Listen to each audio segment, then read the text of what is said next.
First contact gone wrong. Captain Elena Rodriguez was enjoying her morning coffee when the universe decided to change forever. The bridge of the Earth patrol vessel Aurora was quiet, with only the gentle hum of life support systems and the soft beeping of routine sensor suites. Elena had been commanding border patrol missions for 8 years, and nothing exciting ever happened this far from Earth. That was about to change in the most dramatic way possible. "Captain," called out Lieutenant Tom Bradley from the sensor station, his voice carrying an unusual tension. "I'm picking up something massive on long-range sensors. Multiple contacts, very large, approaching from the Proxima Centauri direction." Elena set down her coffee and walked over to the main display. What she saw made her blood run cold. Dozens of enormous ships were moving toward the Sol system, each one easily 10 times the size of her patrol vessel. The computer was struggling to count them all, but the number kept climbing past 100. "Are you sure these readings are accurate?" Elena asked, hoping against hope that this was some kind of sensor malfunction. "Running diagnostics now, Captain," Bradley replied, his fingers dancing across his control panel. "All systems check out. Those are real contacts, and they're definitely artificial. No natural phenomenon could create those signatures." Commander Lisa Park, Elena's first officer, approached the display with a grim expression. "Captain, based on their current trajectory and speed, they'll reach Earth in approximately 72 hours. Should I alert Earth Command?" Elena nodded, her mind racing through the implications. In her 8 years of service, humanity had never encountered any sign of alien life. The discovery that they weren't alone in the universe should have been cause for celebration. Instead, the aggressive approach of such a massive fleet suggested something far more sinister. "Send a priority Alpha message to Earth Command," Elena ordered. "Full sensor data, continuous updates, and Lisa, prepare the crew for possible combat operations." Over the next 6 hours, the alien fleet continued its relentless approach toward Earth.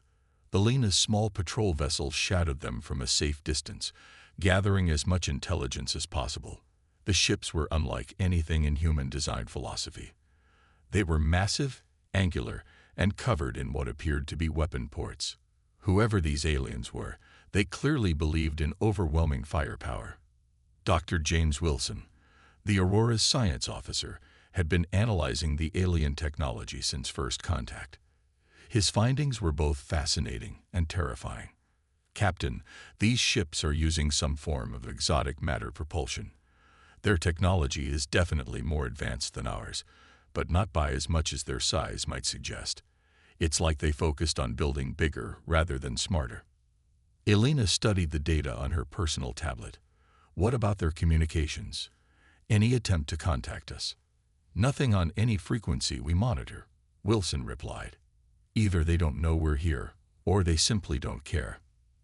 That changed at hour 18 of the pursuit. The lead alien vessel suddenly altered course, moving directly toward the Aurora. Elena's heart raced as she realized they had been detected. The alien ship was enormous up close, its hull covered in strange symbols and weapon emplacements that could reduce her vessel to atoms in seconds. "Captain, we're being scanned," reported Lieutenant Bradley, his voice tight with tension. "High-energy beams, very sophisticated. They're learning everything about our ship." Before Elena could respond, the main communication system activated. The view screen flickered to life, revealing the face of something humanity had never seen before. The alien was tall and angular, with pale blue skin and 4 arms.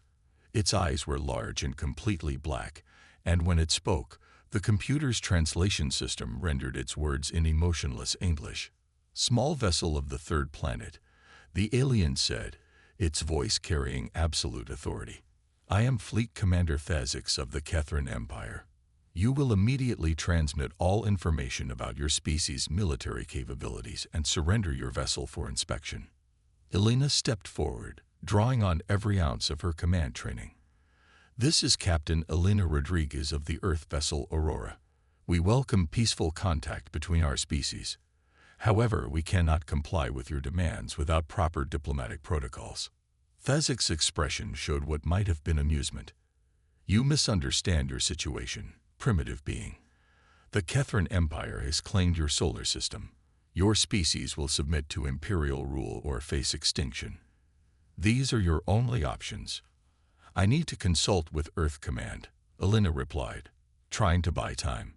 Such decisions require authorization from our government. You have 24 of your planetary rotations to broadcast a message of complete surrender to all inhabitants of your world. Thazix continued. Any military resistance will result in the complete annihilation of your species. We have conquered 47 worlds using these same terms. Your acceptance is inevitable. The communication ended abruptly, leaving Elena staring at a blank screen. Her crew looked to her for guidance, but she felt completely overwhelmed. How do you fight an enemy with over 100 ships when Earth's entire defense fleet consisted of maybe 30 vessels? Captain, Commander Park said quietly, what are our orders? Elena took a deep breath, remembering her oath to protect Earth and its people. We continue surveillance and intelligence gathering. Tom, I want detailed scans of every ship in that fleet. Find weaknesses, anything we can use. James, keep analyzing their technology. Lisa, prepare a detailed report for Earth Command.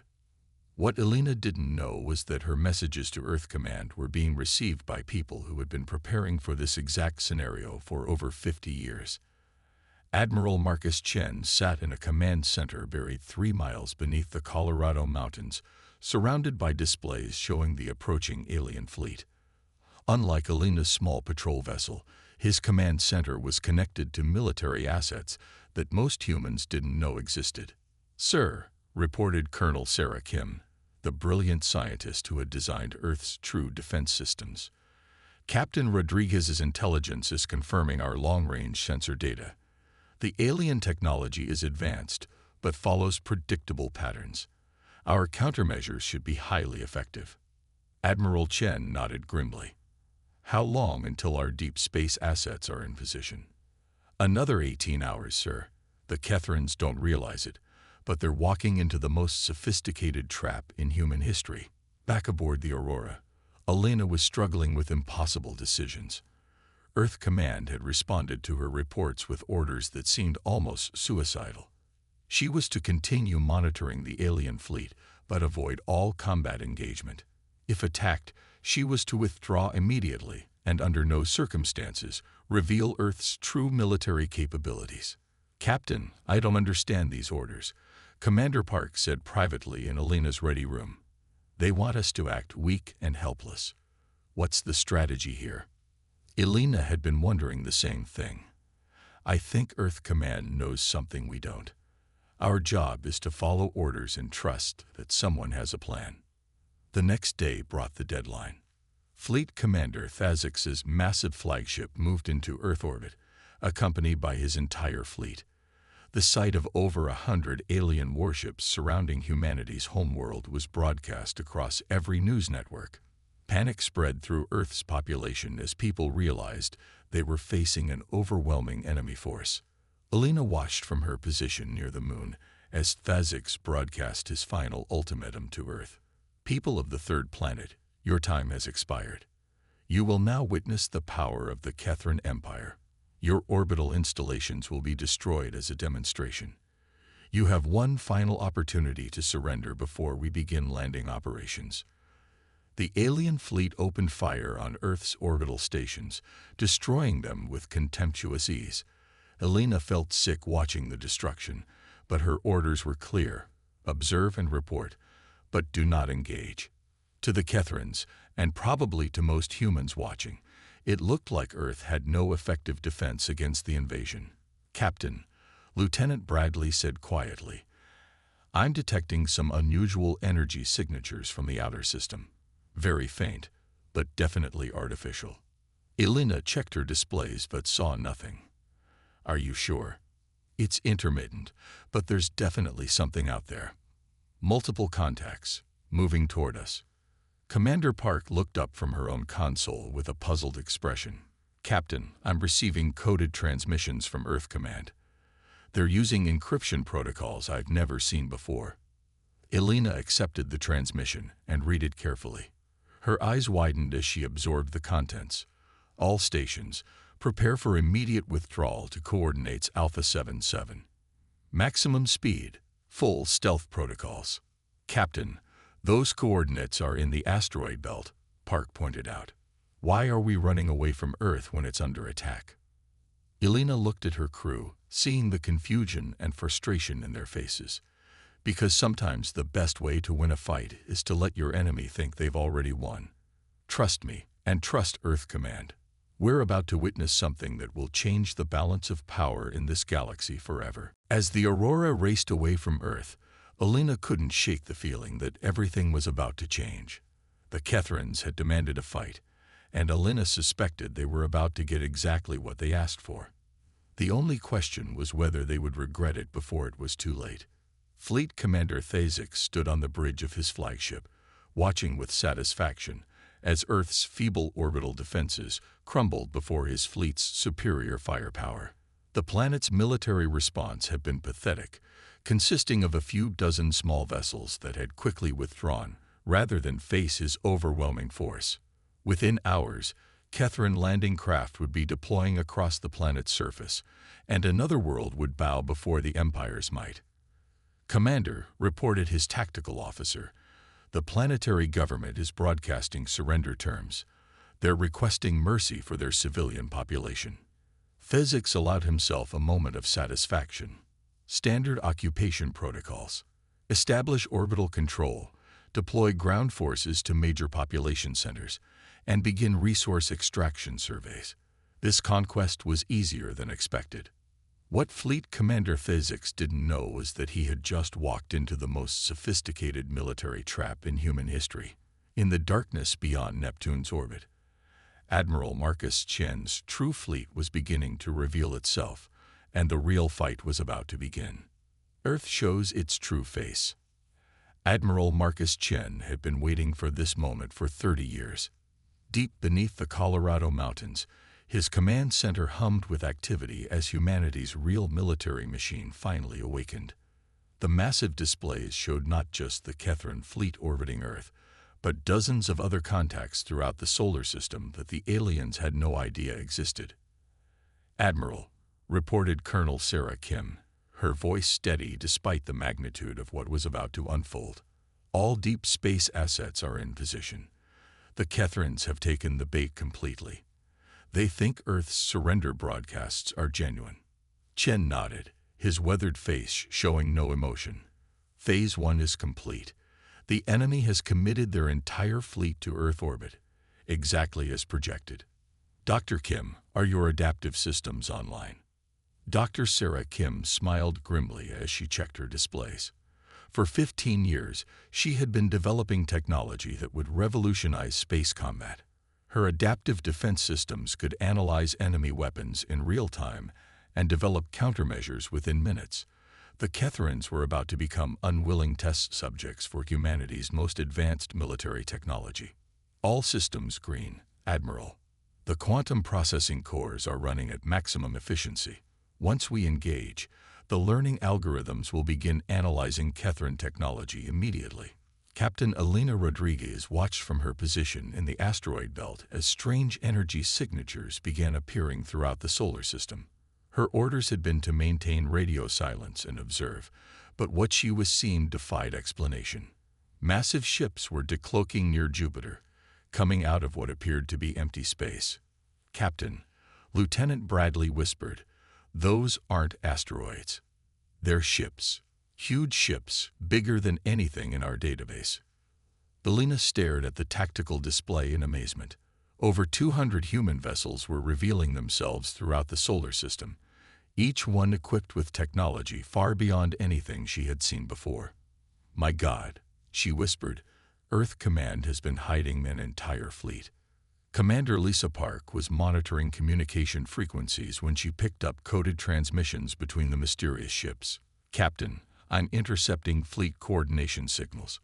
These vessels are operating under something called Deep Space Command.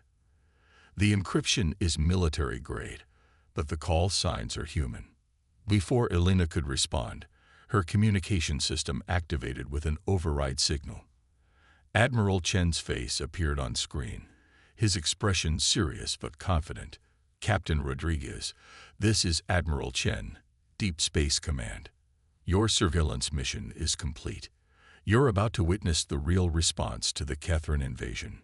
Elena found her voice despite her shock. "Admiral, I don't understand. Where did all these ships come from?" "Questions later, Captain. Right now, you have a front row seat to see what happens when someone threatens Earth." Fleet Commander Thazix was reviewing invasion plans when his sensor officer made an announcement that changed everything. "Commander, we're detecting massive energy signatures throughout the system. Multiple contacts appearing on all vectors." Thazix looked at his tactical display with growing alarm. Ships were materializing everywhere, far more than the primitive vessels they had easily dispersed earlier. These new contacts were large, heavily armed, and moving with purpose toward his fleet. "How many?" Thazix demanded, his confidence evaporating. "Still counting, Commander. Current tally is over 200 vessels, and more are appearing every minute." Before Thazix could respond, his communication system activated. A human face appeared on screen, but this wasn't the desperate plea for mercy he expected. Admiral Chen's expression was calm, professional, and utterly confident. "Fleet Commander Thazix, this is Admiral Marcus Chen of the United Earth Deep Space Command. You have invaded our territory and threatened our people. You have one opportunity to withdraw your forces immediately." Thazix snarled at the screen. "Impossible. We destroyed your military forces. These vessels must be civilian craft attempting to bluff us." Chen's smile was cold as winter on a dead planet. "Commander, you destroy our border patrol service. What you're seeing now is our actual military. You wanted a fight with Earth. Congratulations, you found one." The transmission ended, and space around Earth erupted into the most spectacular battle in human history. The human fleet moved with precision that seemed impossible, each ship coordinating with dozens of others in complex attack patterns that confused and overwhelmed the Kethran formation. Dr. Sarah Kim's adaptive systems immediately began analyzing Kethran weapons and shields. Within minutes, human weapons were adjusting their frequencies to punch through alien defenses that should have been impenetrable. The Kethrans had never faced an enemy whose technology evolved during battle.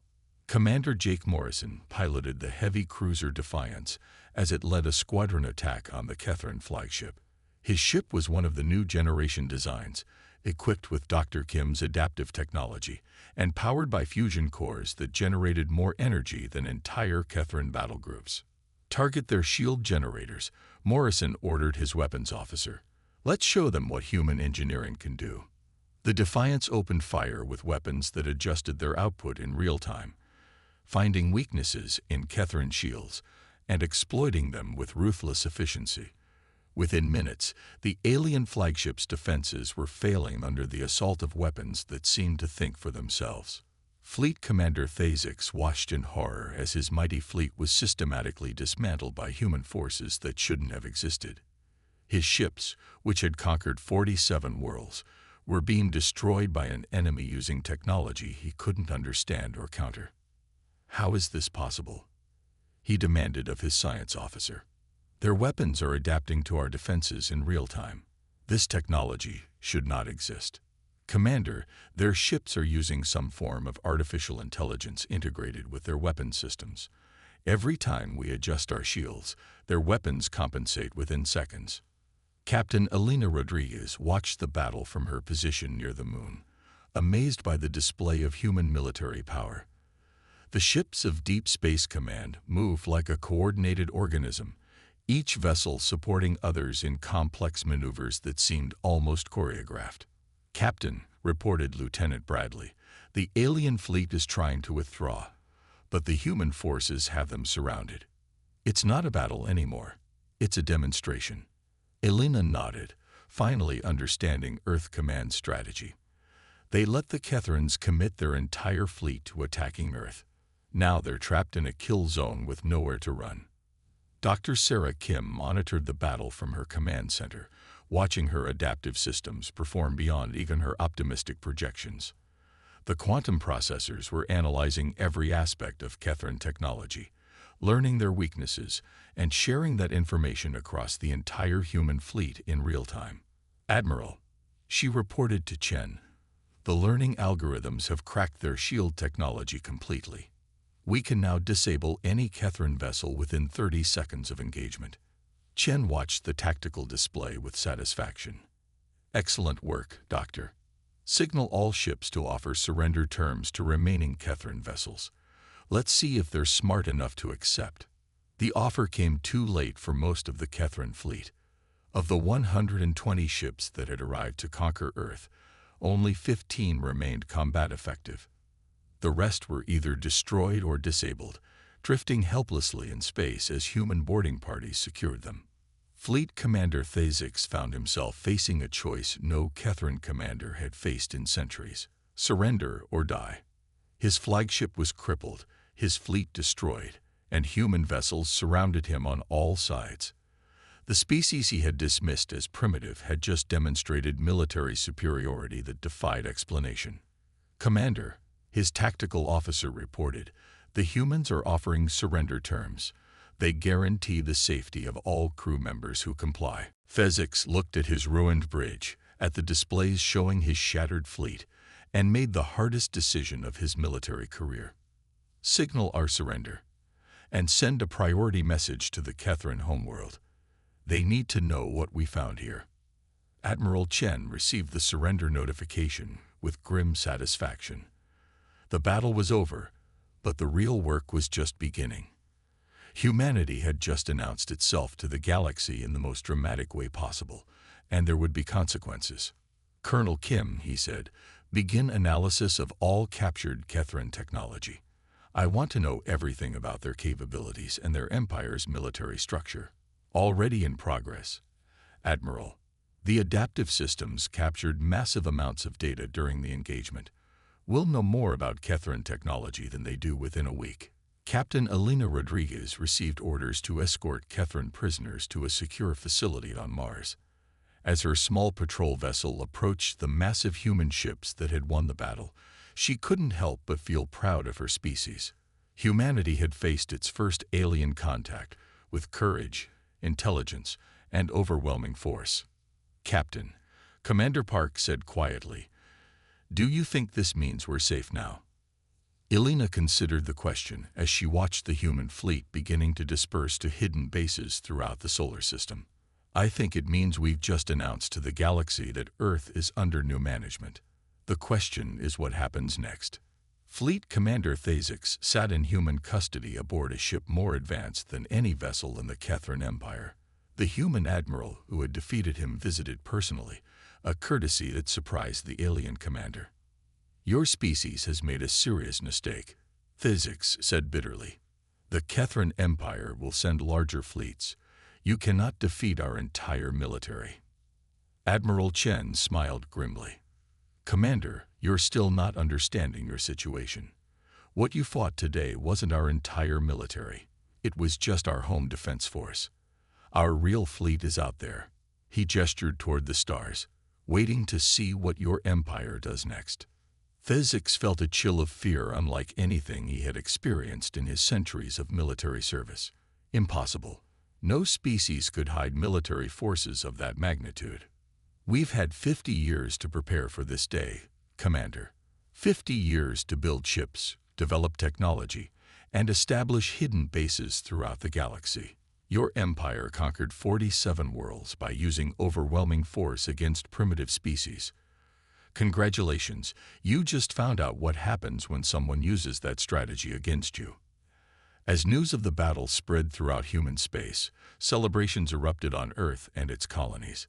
Humanity had faced its first existential threat and emerged victorious. But in the command centers and research facilities, where Earth's real defenders worked, the mood was more cautious. Dr. Sarah Kim reviewed battle data with her team, analyzing every aspect of the engagement. The adaptive systems performed perfectly, she reported to Admiral Chen. "But we can't assume every alien species will be as tactically rigid as the Kethrans. We need to keep evolving our technology. Chen nodded. Agreed. This victory bought us time and respect, but it also painted a target on our backs. Every aggressive species in the galaxy will want to test themselves against the humans who destroyed the Kethran invasion fleet. Let them come, Dr. Kim replied with a confident smile. We'll be ready. As the human fleet dispersed back to their hidden bases, carrying captured alien technology and prisoners, one thing was clear. Humanity had just changed the balance of power in the galaxy. The Kethran Empire had wanted a fight with Earth, and they had gotten exactly what they asked for. The question now was whether they would learn from their mistake, or if they would make an even bigger one by coming back for more. In the depths of space, Admiral Chen's deep space fleets continued their patrols, no longer hiding but ready to defend human space against any threat. Earth had shown its true face to the galaxy, and that face was not one to be trifled with. The age of human expansion was about to begin, and it would be built on the foundation of the day when humanity proved that sometimes the best defense is an overwhelming offense.